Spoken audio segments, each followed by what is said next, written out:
Jornal Nacional. Olá, boa noite. Boa noite. COP27. O presidente eleito Luiz Inácio Lula da Silva se encontra com o secretário-geral da ONU e com representantes da sociedade civil e dos povos indígenas. Lula defende investimentos na educação e na cultura e volta a criticar o teto de gastos e o mercado financeiro. A equipe de transição busca apoio para deixar todo o dinheiro do Bolsa Família fora do teto a partir de janeiro. E pelo segundo dia seguido, investidores reagem mal, preocupados com os sinais que o governo eleito dá sobre a administração das contas públicas. O Brasil perde um dos designers mais respeitados no país e no exterior, Fernando Campana. Copa do Mundo. Alemanha e Espanha chegam ao Catar. Das seleções que vão participar do Mundial, a grande maioria tem atletas nascidos em outros países. O Jornal Nacional está começando. A menos de 24 horas para o fim da COP27, negociadores de dezenas de países se esforçam para chegar a um acordo sem estender o prazo para a conclusão da conferência. A equipe de transição prepara um novo modelo de controle dos gastos públicos e concentra esforços na aprovação da proposta de PEC do Bolsa Família, que mantém fora do teto de gastos todo o dinheiro para pagar o benefício no ano que vem. A PEC foi um dos principais temas da segunda reunião do Conselho Político da Transição. O vice-presidente eleito, Geraldo Alckmin, quer apoio dos líderes de partidos para a aprovação rápida no Congresso. Até legendas que apoiam o governo Bolsonaro, como republicanos e o progressistas, vão ser convidadas para a próxima reunião do grupo, na semana que vem. O texto apresentado ontem permite que os R$ 600 sejam pagos a partir de janeiro. O orçamento para o ano que vem prevê um benefício médio de R$ 405 para o Bolsa Família. São 105 bilhões de reais. O governo eleito quer elevar o benefício e dar adicional de R$ 150 por criança até 6 anos. Para isso, precisa de mais 70 bilhões. Mas a proposta deixa não só esses 70 bilhões, e sim todo o custo do Bolsa Família fora do teto de gastos. A lei que limita o crescimento de despesas públicas indiscriminadamente. Ao todo, 175 bilhões de reais. E sem tempo determinado. Com isso, sobram 105 bilhões de reais para o novo governo gastar. Pela proposta apresentada ontem, a escolha será exclusiva da equipe de transição e caberá ao relator do orçamento fazer esse ajuste. A PEC me autoriza a fazer as emendas necessárias para preencher esse espaço orçamentário, mas mediante a solicitação da equipe de transição. Eu não vou ter um cheque branco, uma ação ilimitada, de poder colocar o recurso para onde eu quiser, não. A comissão de transição é que vai dizer. O texto também deixa outras despesas fora do teto. Gastos com projetos socioambientais ou relativos às mudanças climáticas, financiados por doações. Gastos de institutos e universidades federais custeados por arrecadação própria, doações ou convênios. E ainda uma parte do que for arrecadado além do previsto no orçamento. Neste caso, até aproximadamente 23 bilhões de reais poderão ser usados em investimentos. Com isso, serão quase 200 bilhões de reais furando o teto de gastos. Enquanto isso, a equipe de economistas da transição estuda um mecanismo para a substituição do teto de gastos. A ideia é criar uma nova âncora fiscal, um outro sistema de controle de gastos públicos. Hoje, a equipe de transição teve a primeira baixa. O ex-ministro do Planejamento e da Fazenda dos governos do PT, Guido Mantega, pediu para deixar o grupo de Planejamento, Orçamento e Gestão. O nome dele tinha sido anunciado na semana passada. Mantega entregou uma carta para o coordenador da transição, Geraldo Alckmin. No documento, ele diz que, em face de um procedimento administrativo do TCU, que me responsabilizou indevidamente enquanto ministro da Fazenda, por praticar as chamadas pedaladas fiscais, aceitei trabalhar na equipe como colaborador, não remunerado, sem cargo público, para não contrariar a decisão que me impedia de exercer funções públicas por 8 anos. Mesmo assim, essa minha condição estava sendo explorada pelos adversários interessados em tumultuar a transição e criar dificuldades para o novo governo. Segundo a assessoria do governo de transição, logo após receber a carta, Alckmin ligou para o ex-ministro e agradeceu pelos serviços prestados à transição. O vice-presidente eleito deu hoje em Brasília uma entrevista para a jornalista Miriam Leitão. Geraldo Alckmin afirmou que Lula tem compromisso com a responsabilidade fiscal, que a PEC é uma medida de emergência, que o novo governo vai propor ao longo do mandato mecanismos para manter as contas equilibradas e que todos os gastos do governo serão revisados. 6 pessoas e empresas suspeitas de financiarem atos antidemocráticos de bolsonaristas radicais que não aceitam o resultado das urnas. Essas ações em rodovias federais e na frente de quartéis pedem a intervenção das Forças Armadas no governo. De acordo com Alexandre de Moraes, o bloqueio foi para frear o uso de recursos nesses atos que violam a Constituição. O ministro do Supremo chamou de inautêntico e coordenado o deslocamento de mais de 100 caminhões na última semana para a manifestação ilícita em Brasília, em frente ao quartel-general do Exército, com a finalidade de romper a ordem constitucional. E que isso pode configurar crime de abolição violenta do Estado Democrático de Direito.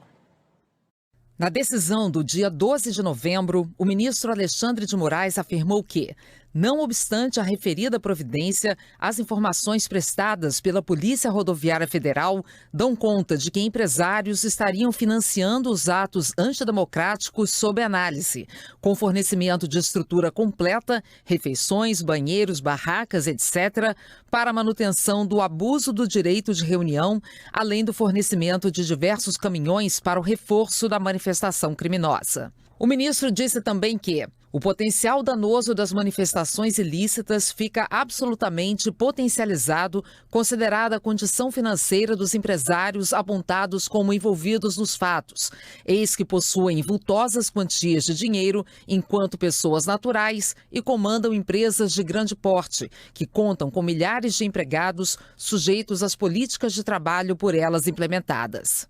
E Moraes ainda acrescentou: esse cenário exige uma reação absolutamente proporcional do Estado, no sentido de garantir a preservação dos direitos e garantias fundamentais e afastar a possível influência econômica na propagação de ideias e ações antidemocráticas.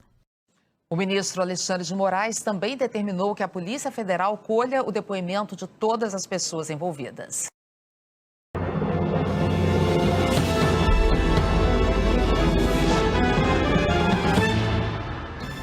Bolsa fecha em baixa e dólar em alta, em reação à PEC do estouro e a novas críticas do presidente eleito Luiz Inácio Lula da Silva ao teto de gastos. Ex-ministro da Fazenda, Guido Mantega, deixa gabinete de transição e acusa adversários de tumultuar o processo. Ministro Alexandre de Moraes manda bloquear 43 contas bancárias de pessoas físicas e jurídicas suspeitas de financiarem atos antidemocráticos desde o resultado da eleição. Nos Estados Unidos, o presidente da Câmara, Nancy Pelosi, anuncia que não vai disputar a reeleição a líder do Partido Democrata. E a Copa do Mundo. Há 3 dias do começo da competição, trabalhadores da construção dos estádios são convidados de honra em treino de seleções europeias.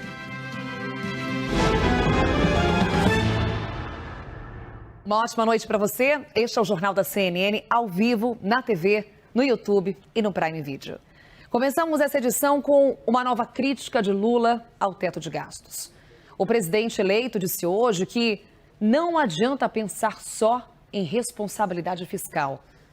No Egito, para a cúpula do clima da ONU, ele afirmou ainda que o teto retira dinheiro de áreas sociais, como saúde, educação e cultura. Quem acompanha de perto e traz os detalhes é o enviado especial Matias Brotero. Antes do mercado abrir, Lula participava de um evento com representantes da sociedade civil brasileira quando dobrou uma aposta que fez na semana passada e voltou a criticar o teto de gastos. O presidente eleito repetiu a ideia de que há gastos do governo que precisam ser observados como investimento e afirmou que o teto de gastos tira dinheiro da saúde, da educação e da cultura. Você tenta desmontar tudo aquilo que faz parte do social e você não mexe num centavo do sistema financeiro. Você não mexe num centavo daquele juro que os banqueiros têm que receber. Ah, mas se eu falar isso vai cair a bolsa, vai aumentar o dólar.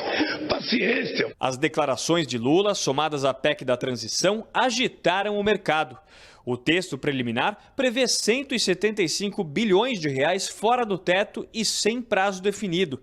Também existe a possibilidade de ampliar despesas quando houver receita extra. E com isso, o estouro do teto poderia atingir 198 bilhões de reais.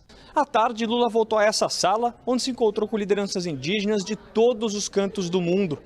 Representantes dos povos pediram apoio a ações de mitigação, adaptação e proteção às mudanças climáticas, além de financiamento e o fim do desmatamento. Após ouvir os indígenas, Lula defendeu uma reparação histórica aos povos originários. Porque às vezes dá a impressão que os indígenas estão devendo favor à supremacia branca de existirem, quando na verdade foram eles que se intrometeram aonde vocês já moravam muito antes de saber que o nosso país existia e que outros países existiam.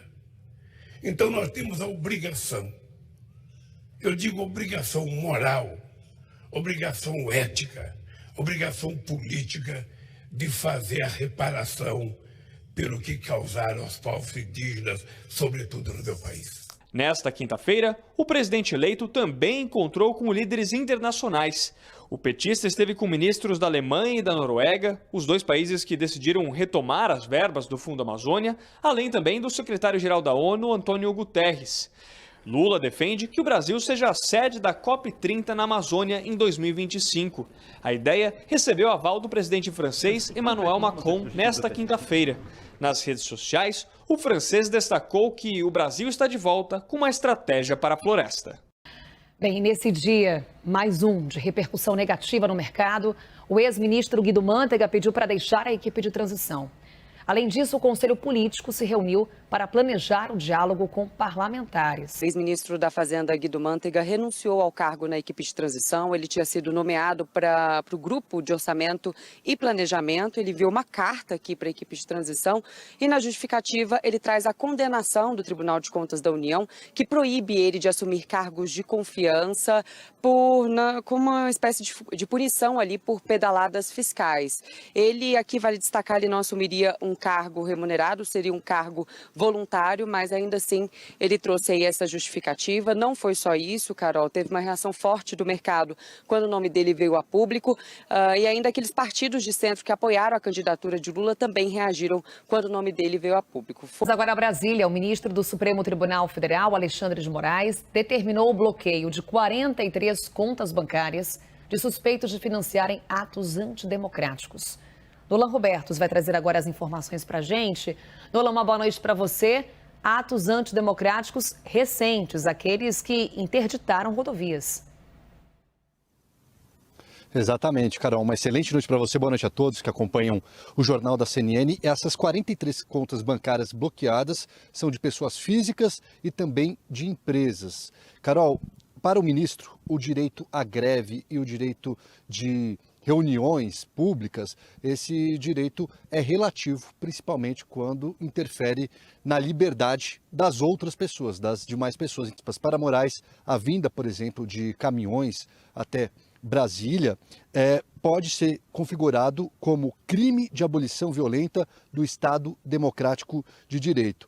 O ministro afirmou ainda que com o financiamento dessas pessoas e dessas empresas que estão envolvidas nesse caso, essas manifestações se potencializam bastante e os danos causados por essas manifestações também, por isso, o bloqueio dessas 43 contas. São atos antidemocráticos que começaram já no dia seguinte aqui em Brasília e também em vários estados, inclusive com bloqueio de rodovias, boa parte delas já foram liberadas, mas diz respeito também essa decisão a esses bloqueios que aconteceram em todo o Brasil e também agora, esses manifestantes permanecem em frente aos quartéis de exército de todo o nosso país, viu, Carol? Eu volto ao estúdio com você. Obrigada.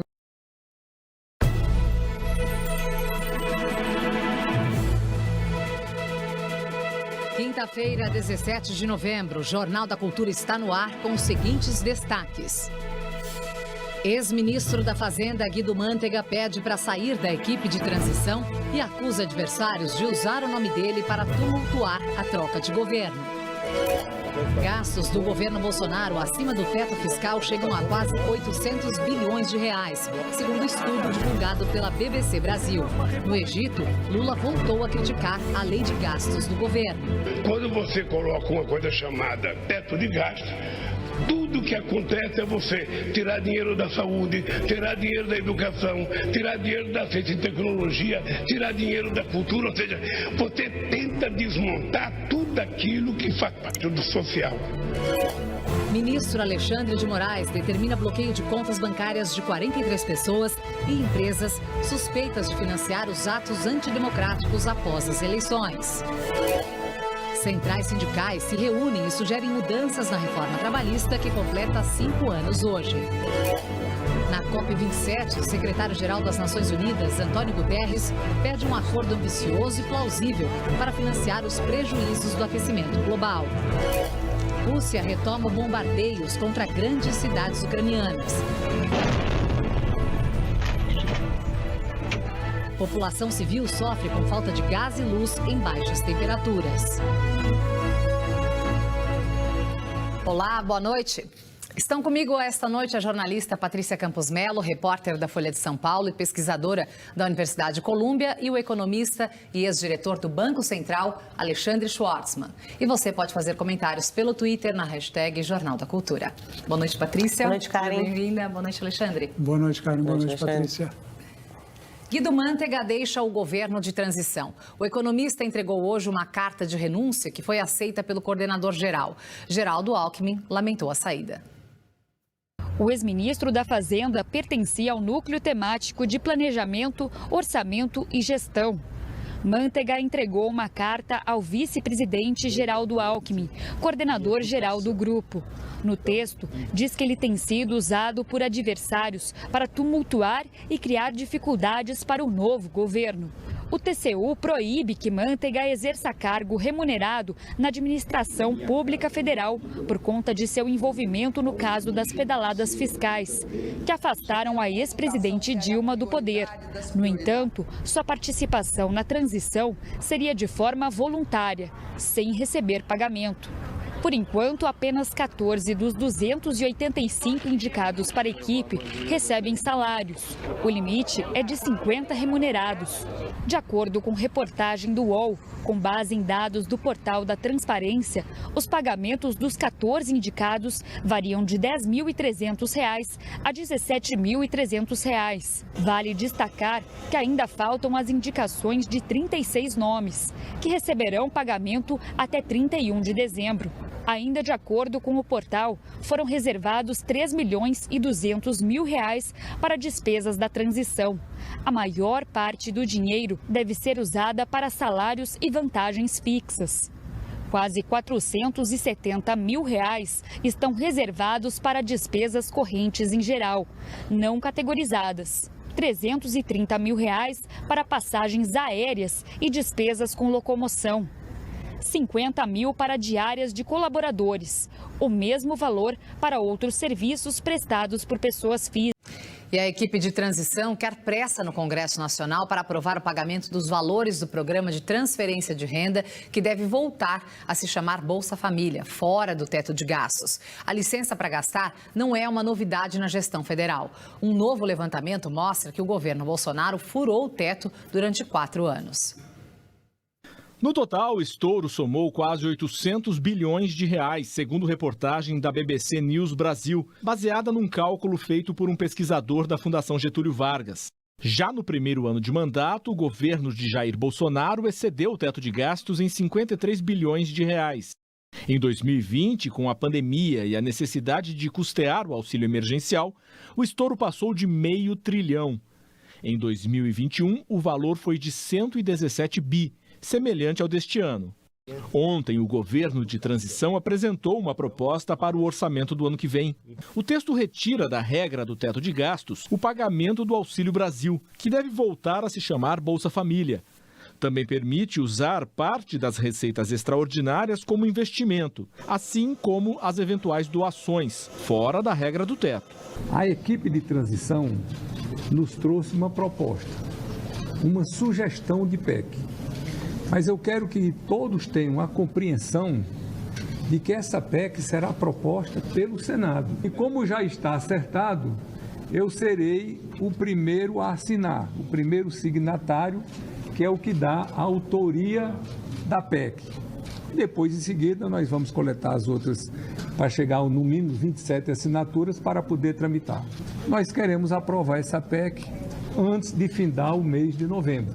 Há um consenso de que será necessário mexer no orçamento de 2023 para garantir o pagamento do Auxílio Brasil de R$ 600, como foi prometido na campanha tanto por Lula como por Bolsonaro. O petista quer ainda pagar um valor extra de R$ 150 por criança para as famílias atendidas. As medidas custariam 175 bilhões de reais. Nós trouxemos uma proposta que não tem prazo. Ela tem um princípio, que é a exclusão do Bolsa Família. Bom, cabe ao Senado e à Câmara discutir. Nós temos pelo menos 3 posições no Congresso. Em se tratando de um programa permanente, por que ter um embate, uma tensão todo ano para decidir vai ter ou não vai ter dinheiro para os mais pobres? Também tem parlamentares que apresentaram, que sustentam a defesa de um prazo para este mandato, para até 2026. E ainda tem os que apresentam para a proposta valer somente para o ano de 2023. O mercado financeiro viveu mais um dia tenso nesta quinta-feira. A cotação do dólar chegou a R$ 5,52, mas fechou a R$ 5,40. Mais uma reação à proposta apresentada ontem pelo novo governo e à fala de Lula no Egito. Quando você coloca uma coisa chamada teto de gasto, tudo que acontece é você tirar dinheiro da saúde, tirar dinheiro da educação, tirar dinheiro da ciência e tecnologia, tirar dinheiro da cultura. Ah, mas se eu falar isso vai cair a bolsa, vai aumentar o dólar. Paciência. Ex-ministro da Fazenda e pai do teto de gastos, Henrique Meirelles defendeu hoje a necessidade de abrir uma exceção ao limite de despesas em 2023. Segundo ele, o orçamento não contempla os gastos que foram criados e seria impensável o corte do auxílio de R$ 600 neste momento. Mas Meirelles defendeu que a medida venha acompanhada de limites para a criação de novos gastos e de corte de despesas. Dados pessoais do ministro Alexandre de Moraes, presidente do TSE, vazaram em grupos bolsonaristas no WhatsApp. A suspeita é de um ataque hacker. O ministro foi obrigado a trocar o número do celular. Os arquivos vazados misturam dados atuais e antigos de Moraes e de seus familiares. Moraes é acusado por bolsonaristas de perseguição e censura, desde que se tornou relator do inquérito sobre os atos antidemocráticos e as fake news. Vamos agora para a próxima informação. O ministro do Supremo Tribunal Federal, Alexandre de Moraes, determinou o bloqueio de contas bancárias de 43 suspeitos de financiar atos golpistas em estradas federais e na porta de quartéis do Exército. São 10 pessoas físicas e 33 empresas suspeitas de financiamento das manifestações antidemocráticas. Alexandre de Moraes despachou a decisão no último sábado. A TV Cultura teve acesso ao documento sigiloso. Entre as empresas citadas estão companhias de logística, de suprimentos agrícolas e de materiais de construção. O Banco Rodobens, subsidiário de um dos maiores grupos empresariais do país, também está na lista. Em nota, o banco afirma que não foi notificado judicialmente, mas que, supostamente, dentre os caminhões, encontravam-se clientes com financiamentos na modalidade de leasing operacional, semelhante ao praticado na locação de veículos. Na decisão, Moraes afirma que o potencial danoso das manifestações ilícitas é potencializado, considerada a condição financeira dos empresários apontados como envolvidos nos fatos. O ministro alega ainda que é necessário, adequado e urgente o bloqueio das contas bancárias dos investigados, diante da possibilidade de utilização de recursos para o financiamento de atos ilícitos e antidemocráticos. Após a vitória de Lula, bolsonaristas bloquearam rodovias federais, só liberadas após a aplicação de multas pesadas. Mas os grupos seguem organizados em frente a bases do Exército. Os manifestantes pedem que as Forças Armadas façam uma intervenção e impeçam a posse do presidente eleito. O ministro Alexandre de Moraes determinou ainda que a Polícia Federal ouça todos os suspeitos em até 10 dias. A investigação é uma tentativa de estrangulamento financeiro dos atos antidemocráticos. Na última semana, Moraes já havia determinado uma multa de R$100 mil por hora para quem bloqueasse a circulação de rodovias federais. Eles são atos tendentes a abolir o Estado Democrático de Direito. Então nós estamos falando de golpistas? Sim, estamos falando de golpistas. Estamos falando de pessoas que querem romper com o Estado Democrático de Direito. Secar a fonte, né, com que está sendo paga essas manifestações é um instrumento poderoso, no sentido de que não chegará o pagamento para que essas pessoas continuem mobilizadas. Boa noite para você, 6h02 pelo horário de Brasília. Eu sou o Diego Sarza, está no ar o All News, edição da noite dessa quinta-feira, dia 17 de novembro de 2022. Seja muito bem-vindo ou bem-vinda aqui a essa edição do All News. Você, como sempre, convidado a participar. Para assistir a gente, é só acessar o UOL, 3 edições, 8 da manhã, meio-dia com a Fabiola Cidral, eu aqui às 6 da tarde, ou então as nossas redes sociais, tem retransmissão rolando agora no Facebook, no TikTok, na Twitch e no YouTube. Hoje tem enquete até no YouTube.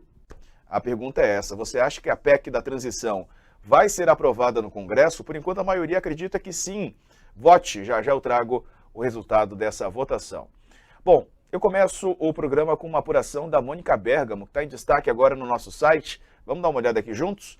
Manteiga renuncia à equipe de transição de Lula e acusa adversários de causarem tumulto. O ex-ministro participaria como voluntário, ele foi escalado para o grupo técnico que está lidando com as contas públicas para exercer esse cargo em comissão ou função de confiança na administração pública.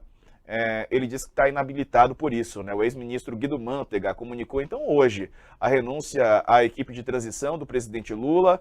Em carta endereçada ao vice-eleito Geraldo Alckmin, que comanda esses trabalhos, o ex-titular da Fazenda, Guido Mantega, apontou a intenção de adversários em tumultuar e criar dificuldades para o novo governo como uma das razões para o seu afastamento. Manteiga foi anunciado na semana passada como integrante do grupo técnico responsável pelo planejamento, pelo orçamento e gestão na equipe de transição. Por estar inabilitado pelo TCU a exercer cargo em comissão ou função de confiança na administração pública federal, por punição envolvendo aquele caso das pedaladas fiscais, a participação dele seria de forma voluntária. Mas aí ele acabou renunciando ao papel aí na equipe de transição. Vou chamar o Chico Alves, colunista aqui do UOL, para me ajudar a analisar os assuntos do dia. Tudo bom, Chico? Boa noite para você. Guido Mantega. Os pingos nos is. Jovem Pan. Muito boa noite, 18 horas em São Paulo. Seja muito bem-vindo. Já estamos no ar. Começa aqui mais uma edição de Os Pingos nos is. Hoje, quinta-feira, dia 17 de novembro de 2022. Estaremos juntos aqui até às 8 da noite, hoje com o time completo, com José Maria Trindade, Fernão Lara Mesquita, Coronel Gerson Gomes, Paulo Figueiredo e Roberto Mota. Vamos aos destaques do programa de hoje. Mercado financeiro tem novo dia de pânico. Moraes manda bloquear contas bancárias de empresas que estariam financiando manifestações. E tem uma entrevista com o filho de brasileiros eleito para o Congresso dos Estados Unidos.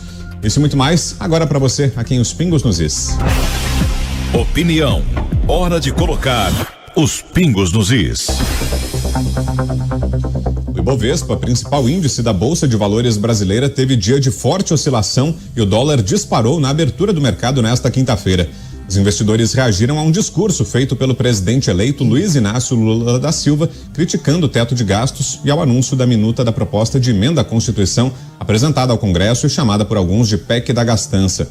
Lula dobrou a aposta da oposição entre a responsabilidade fiscal e a social e contrapôs o pagamento dos juros da dívida pública aos gastos com educação e saúde. Depois, zombou do pânico nos mercados. Daquele juro que os banqueiros têm que receber. Mas se eu falar isso, vai cair a bolsa, vai aumentar o dólar.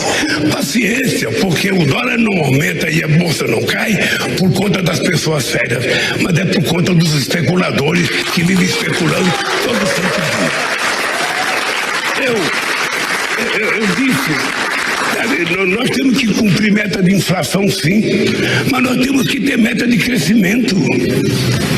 Nós temos que ter algum compromisso compromisso, sabe, de crescimento, de geração de empregos, porque senão, como é que você vai fazer com que a riqueza seja distribuída? Há pouco, Guido Mantega renunciou à equipe de transição de Lula. Em carta, ele apontou uma suposta intenção de adversários de tumultuar e criar dificuldades para o novo governo como uma das razões para o seu afastamento. Com esse destaque, a gente abre o programa de hoje.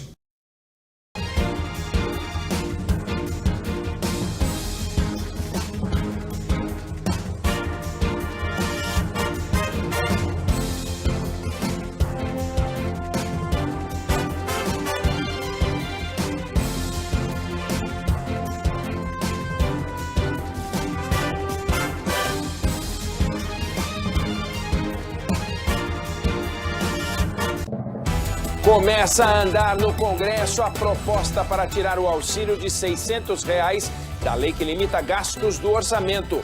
No Egito, Lula volta a fazer defesa dos programas sociais e economistas que o apoiaram cobram responsabilidade fiscal. Ministro Alexandre de Moraes manda bloquear contas de empresários suspeitos de fechar estradas em protesto contra o resultado da eleição. Tecnologia nacional no campo, o controle biológico de pragas é feito por drone. Na reportagem especial, o que estaria por trás das milhares de mortes de operários nas obras da Copa? Condições de trabalho extenuantes em um clima extremamente agressivo. Contusão no Bayern de Munique tira um craque da Copa. Mané, da seleção de Senegal. Marquinhos se recupera de lesão e participa de treino secreto do técnico Tite. Malandragem no futebol inglês. Jogador se esconde e engana o goleiro. Casos de dengue triplicam e mortes pela doença se aproximam de recorde histórico. Amado por milhões de crianças e adolescentes, Fenômeno Pop se apresenta no Brasil sábado. O Jornal da Band começa agora.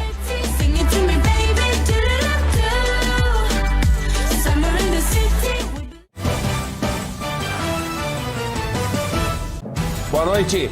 3 policiais estão na cadeia acusados de desviar uma carga de droga que, detalhe, já tinha sido apreendida no litoral de São Paulo. A reportagem é do Rodrigo Hidalgo.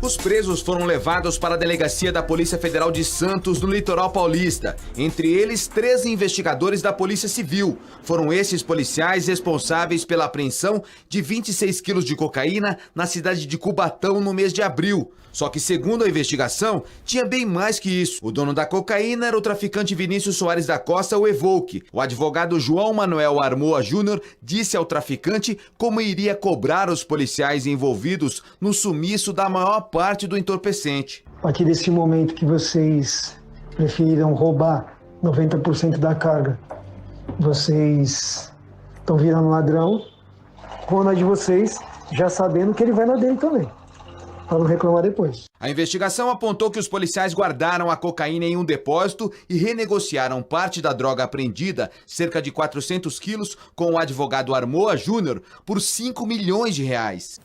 O ex-ministro Guido Mantega anunciou hoje que não vai mais participar da equipe de transição do governo Lula.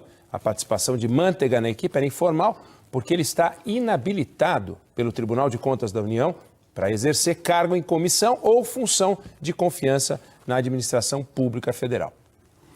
Bom, a gente sabe que a área econômica é a mais delicada. Qualquer frase, qualquer atitude imprópria ou mal interpretada gera uma reação. Você viu que economistas que apoiaram Lula estão incomodados com as declarações do novo presidente. Nesse sentido, a gente tem que agradecer o ex-ministro Guido Mantega, que por 2 vezes deu uma contribuição grande. A primeira vez, na semana passada, quando disse que não seria ministro do novo governo. A segunda hoje, anunciando agora que nem do grupo de transição ele vai fazer parte. Obrigado, Guido. De volta ao Brasil, na corrida para aprovar a proposta de emenda à Constituição que fura o teto de gastos, integrantes do gabinete de transição do governo Lula vão se reunir na semana que vem com líderes e presidentes de partidos aliados. Em discurso na COP27 no Egito, o presidente eleito voltou a defender uma mudança no teto de gastos. O novo governo tem pressa. Um dia depois de apresentar ao Congresso o texto da proposta de emenda à Constituição, a equipe de Lula vai atrás de apoios. Uma reunião com todos os líderes e presidentes de partidos aliados está prevista para a próxima quarta-feira. O desafio é garantir margem suficiente para aprovar a PEC sem sustos até 15 de dezembro. Para isso, são necessários votos de 308 deputados e 49 senadores em 2 votações em cada casa. A proposta retira do teto de gastos o benefício de R$ 600 mais R$ 150 por filho até 6 anos e não fixa um valor máximo da despesa. Mas os gastos são estimados em 175 bilhões no ano que vem. A PEC estabelece ainda que 40% de eventuais recursos extras sejam destinados para educação e infraestrutura, sem ultrapassar o limite de 23 bilhões de reais. Ao contrário do que se esperava, a equipe de transição não colocou validade para a PEC, o que deixa a porta aberta para que ela seja permanente. O futuro governo defende que seja de 4 anos, mas há resistência da base bolsonarista que aceita aprovar a proposta para valer só no ano que vem. Para não atrapalhar a tramitação, a equipe de transição deixou o prazo em aberto. Por que ter um embate, uma tensão todo ano para decidir vai ter ou não vai ter dinheiro para os mais pobres? Por essa razão, a proposta de excepcionalizar o programa sem o mandato. A intenção do relator é aprovar a proposta no Senado até o final de novembro e, na sequência, enviá-la para a Câmara. Na hora que nós tivermos a segurança de que aquilo é um texto ideal, o ideal aqui é o possível e aquilo que tem a maior probabilidade de ser aprovado, então só nesse momento nós então começaremos a recolher as assinaturas. Para tentar acelerar a tramitação, aliados de Lula planejam apensar o projeto a outra proposta de emenda constitucional que já está em tramitação na Câmara. O texto de relatoria de Tabata Amaral, do PSB, retira do teto de gastos recursos próprios das universidades. Como esse projeto já passou por comissões e debates na casa, a PEC da transição seria analisada mais rápido pelo plenário. Veja hoje no SBT Brasil. Bombeiro é sequestrado e morto depois de fotografar barricada feita por criminosos no Rio. A justiça solta motoboy que havia sido preso em São Paulo por crime que não cometeu. Relatório diz que a polícia mata pelo menos 5 negros por dia no Brasil. Alexandre de Moraes manda bloquear contas de financiadores de atos antidemocráticos. Tite esconde o treino da seleção. No Catar, o time terá torcida da vizinhança. É já já. Olá, boa noite. Boa noite, seja muito bem-vindo ao Rede TV News. 29 mandados de busca e apreensão foram cumpridos hoje no Rio de Janeiro e em São Paulo durante uma operação que investiga esquemas de corrupção e fraudes cometidos por executivos da Fundação Getúlio Vargas. As casas de pelo menos 3 pessoas da família Simonsen, Ricardo Simonsen, Maria Inês Norbert Simonsen e Rafael Norbert Simonsen, fundadora da instituição, foram alvo da operação da Polícia Federal. Documentos, computadores e celulares foram apreendidos e serão analisados. Os investigadores da Polícia Federal apuraram que a instituição era usada por órgãos públicos federais e estaduais para emitir pareceres que mascaravam os desvios de verbas em obras públicas. Além de camuflar a corrupção dos agentes envolvidos, a FGV também superfaturava os contratos e encobria as irregularidades dos processos de licitação das empresas que faziam parte do esquema. E veja agora outros destaques da edição de hoje. Dólar sobe, bolsa cai. Em declaração na COP27, Lula critica teto de gastos e agita o mercado financeiro no Brasil. Dados do IBGE mostram que o desemprego recuou para quase 9% no último trimestre. É a menor taxa para o período desde 2015. Natal ou Copa? No que será que os comerciantes estão apostando para alavancar as vendas neste final de ano? A uma semana da estreia no Catar, Tite faz mistério e não revela a equipe titular para o primeiro jogo contra a Sérvia. Essas e outras notícias você vê aqui no Rede TV News. A Polícia Federal, em conjunto com a Agência Nacional de Vigilância Sanitária,